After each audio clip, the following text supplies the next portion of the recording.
counseling psychologist specializing in addictions and trauma at Liverpool Health, specifically Liverpool LVCT group.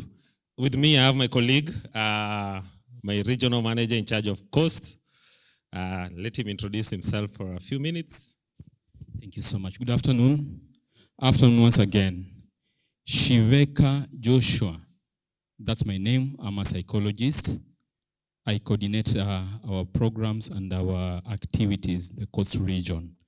Most welcome. Thank you. So we are basically leading Kenyan NGO, primarily dealing with HIV prevention, because we are huge in HIV prevention.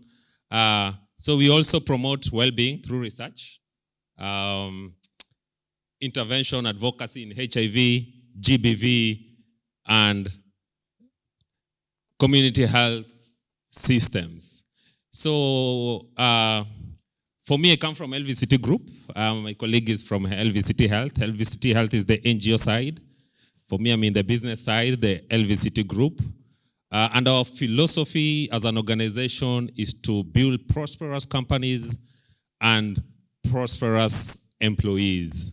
We look forward to promoting healthy lifestyles among employees, hence creating a competitive edge in talent management through improved individual outcomes. So these are some of our services, our Wema Kazini services. We have the Wema Counseling, where you're able to go through therapy, individual therapy, group therapy, couple counseling, addiction counseling, so family counseling, all right? Premarital counseling, marital counseling, and all those kinds of therapy. So we have workplace policy, where we're able to formulate comprehensive policies on HIV, GBV, trauma, drugs, or substance use disorders. Capacity building, we're able to train corporate companies, the government, the public sector, and the NGOs on a myriad of topics ranging to change management. We have mental health sensitization for companies. We're able to talk about productivity and management, personal development, and so on.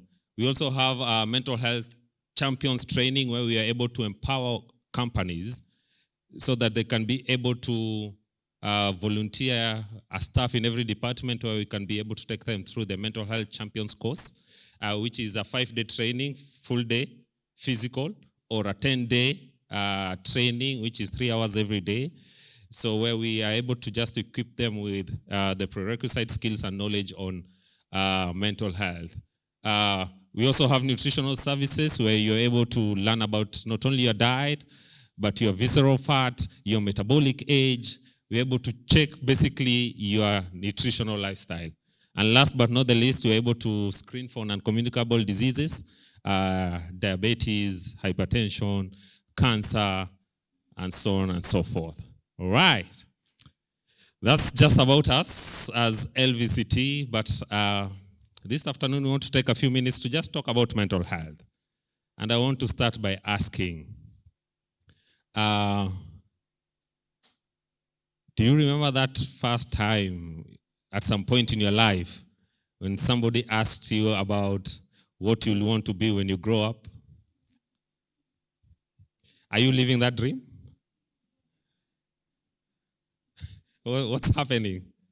So I want this afternoon to be interactive. I know we are full. That was a heavy lunch. So how many of us wanted to be doctors? The lab technologies, as in when you're growing up, you wanted to be, when I grow up, I want to become a lab technologist or a diagnostician. How many of us? Wow. There's a few of us who wanted to be who we are today. Aha. How many of us, now that you're grown up, when that question comes up, how do we feel? How many feel some level of anxiety? Okay. So when you're talking about mental health, we'll be able to continue that conversation. But when you're talking about mental health, we are talking about 4 things according to the WHO.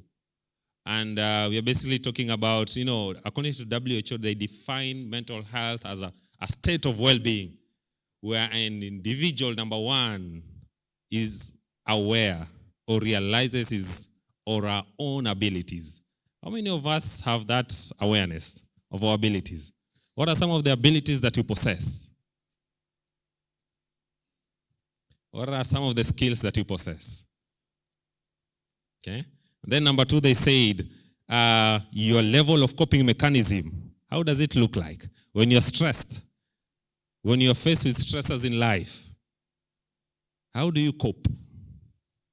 How do you cope with the stresses of your life? We are living in interesting times, right? We are living in a world where now guys are going for gender surgeries, vaginoplasty, right? Guys are becoming transgenders. We are also living in a time where marriage probably is not working for majority of us, if not all of us. Our relationship is becoming a headache. It's not working. What is happening? As in, we have the modern parent who, after leaving work, he has to go to school, classes in the evening, show up, attend, the kids are asleep. By the time you are being seen or interacting with the children is probably on a Sunday, and that Sunday you still want to attend a chama. So do we have time for our kids? What kind of kids are we raising? With the high rise of suicide cases, young people are dying by suicide. What is happening? Is it their level of resilience? Is it their poor coping mechanism? And it's not only for the young people, even for the grown-ups. You've had cases of people stabbing each other. The Roysambu and the Kasarani Chronicles, and another one in Kitengela stabbed a girlfriend in a pizza shop. What is happening in the marriages? We are struggling to communicate. We don't know how to ask for sex. We have to use our toes. You know that cue that you give each other with your toes? As in, you can turn now.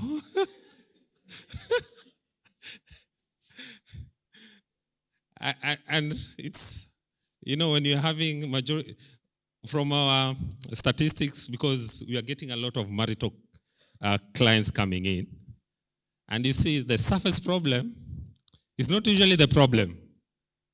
The first session, the second session, they will tell you the surface problems, but once you get deeper into the session, you realize that it's about sex. Intimacy died. Guys are just living casually. They've gotten used to each other. There's no spark in their relationship.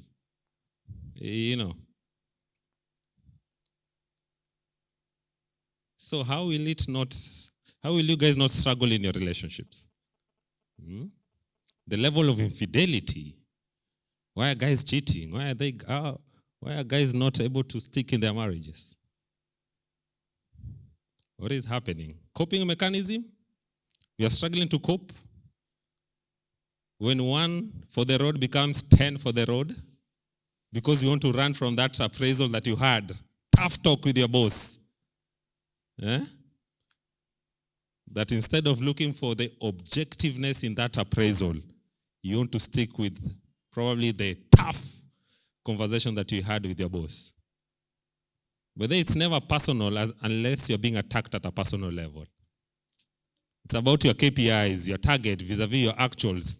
Why haven't you met them? What is happening? What kind of support do you need? You are joking. Nobody is going to pay you for free, right?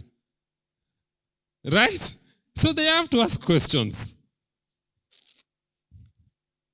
And that's the reality that we'll have to live with. Even as we get into another conversation later about career development. The third thing about mental health, according to WHO, is What makes you productive and fruitful at your place of work? What will you say at the end of the day that have been productive? As the laboratory fraternity, what is that KPI or that indicator that you can say, today I've achieved something? What is that indicator for you at a personal level? Mental health depends on that. And last but not the least, what contributions are you making in your community? What are you doing for your community? What are you doing for the world? Have you started a farming enterprise to empower your people in the village to be food sufficient? Or have you started a book club with your friends to inculcate a culture of reading? For you, you cannot even finish a chapter of a book. You don't have that patience. Right? So what have you done in your community? Started a library to empower your people? What have you done? So 4 things in summary. Your abilities. Are you aware of your abilities according to WHO? Are you aware of your abilities? Number 2, are you able to cope with the stresses in your life? What are your coping mechanisms? Number 3, what makes you productive and fruitful at your place of work? And last but not the least, what contributions are you making in your community? The legacy. Why are the Chandarias, the Bill Gates giving to the world? What secret do they know that we don't? Let's find out. So mental health, it's a lot. But it encompasses also a lot of important aspects of our lives. How are you in your family? What are your relationships look like in your family, with your children, with your spouse, with your relatives, with your in-laws? What happens when you hear your in-law is coming over? What is your attitude towards that? Okay? So a few things the risk factors when it comes to mental health. Number 1, individual factors like trauma. Do you have any traumas in your life? Were you ever physically, emotionally, or sexually abused growing up as a child, growing up into adulthood? What are those personal life experiences that you went through? You were involved in a grisly accident and you survived, and guys lost their lives. You went through a complicated surgery and survived it. You went through a violent family environment.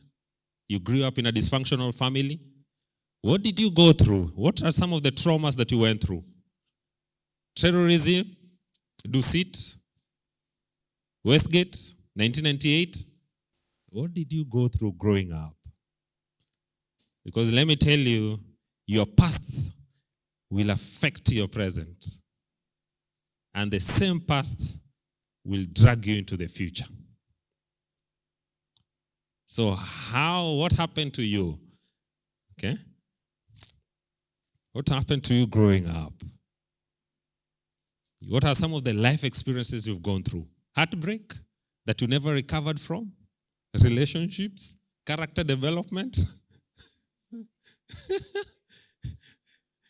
That now probably you don't want to hear anything about relationships? Somebody took away the joy of somebody loving you. Somebody else. As in you blocked that from your life. And now you cannot enjoy the love. Probably somebody else is out there to prove you wrong.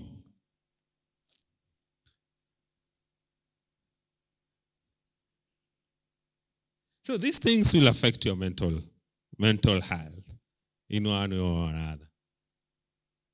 And then look at the workplace. What is happening in our workplace? We are going through harassment, bullying, sexual harassment. For you to go through a promotion, You have to give something. Workload. Somebody mentioned about understaffing. You can imagine being in a government facility and you're the only lab technician. Eh? You might be tempted to go and tell the physician to now just prescribe. I'm done. I'm done. Okay? So, what is, the workplace? It can be a lot. Work content, the workload. Is it a lot? Grapevines? What is happening? Salaries? The money will never be enough. But you find you're in a place where you have overlapping roles or shared services. You have to support other departments, but your pay is still the same. Look at the economy. I don't know if it's fair enough to say it's on its knees. The prices of basic commodities are skyrocketing, but your pay has reduced. Housing levy, right? So we're facing a myriad of challenges. But what's your attitude and your emotional reaction towards them? How are you spending the little money that you're getting? Let's give it little. That salary that you're getting, how are you spending it? Living beyond your means?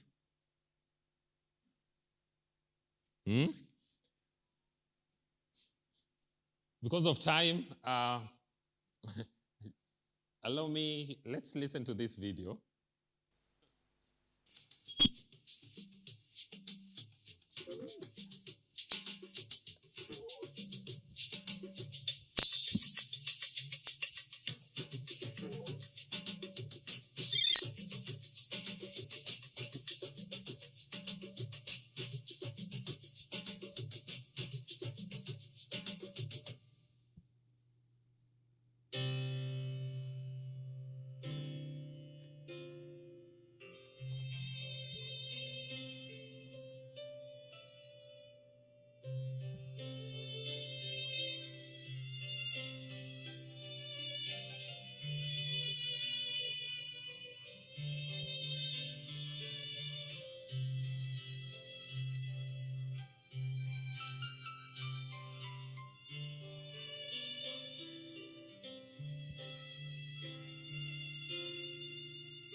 work-life balance, work-life integration?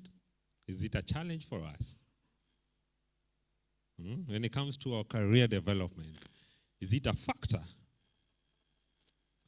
So because of time, allow me to summarize this. When it comes to career development, you have to know what's your passion, what's your mission, what's your profession, and what's your vocation. What do you love doing? Okay, that's your passion. What does the world need? Your mission. Are you fulfilling one of the worldly requirements? Being a love person, the love fraternity. Are you meeting a need, a global need? What about your vocation? Are you being paid for what you're doing? Eh?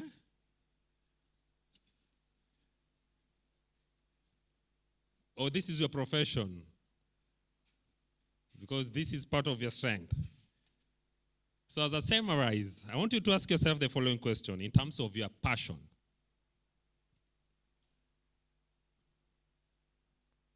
What will you do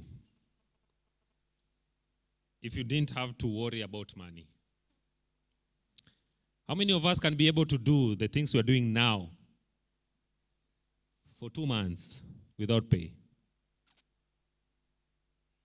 As in, this is what you love doing. Yeah? This is your passion. Okay, these are just reflective questions for us to help us be able to ask ourselves this question, okay? Because our passion, our mission, our vocation, and our profession will determine our purpose. Because this exercise will help you find meaning. Find meaning and purpose in your career. So where are you at in terms of a lab technician, practitioner, diagnostician, pathologist? Still on passion, ask yourself, what will you spend your time on? A long vacation or a free weekend? What are some of the exercises and activities are you able to take up on your free time, on weekends? As in things that you do effortlessly. What excites you and gets your juices flowing, salivating, as in this is what you enjoy, this is what you love. And last but not the least, in terms of passion, what could you enthusiastically talk about for hours on end? What are some of those conversations that you can talk about? Okay. In terms of your mission, what the world needs. What problems in your society are you solving? What issues in your community? It's coming up again in terms of your legacy. What issues in your community or world touch you emotionally? Finding results? What is that thing that touches you emotionally? Are people willing to part away with their resources to pay for that service? Okay. Will your work still be relevant in the next 5 years? A decade? A century? Or ChatGPT will take it up? Okay? In terms of your profession, what you're good at, ask yourself, what parts of your current job are you effortlessly good at? What is that about lab thing that you're effortlessly good at? With some more education and experience, could you be among the best? And finally, what you get paid for, your vocation. Lately, have you been paid for what you do? Have you ever been paid for what you do? Are other people being paid for that kind of work? Are you already making good living out of it? Or can you eventually make a good living doing this work? So let me tell you, ladies and gentlemen, the only thing that cannot change is change alone. Take a time, reflect about your career, ask yourself those questions, and at some point in the long run, you're going to have an answer to your career. Less is more. I wish we had more time. Enjoy the rest of your afternoon. Thank you. Thank you, Mr. Dube.